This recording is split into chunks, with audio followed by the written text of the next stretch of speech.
Good coverage tinted sunscreen. You guys have to get this. Nagawan ko na to ng isang video. I want to make another one because it's just that good. I'm a big fan of tinted sunscreens. Kasi nga, ayoko na ng madami pang layers na nilalagay sa face ko.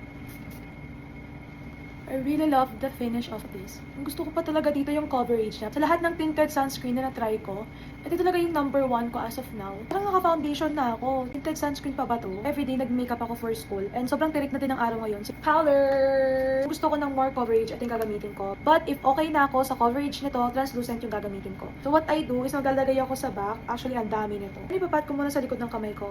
Diyan ko siya ilalagay sa under eyes ko. The other one. Lip. I'm going to blend everything using this big brush.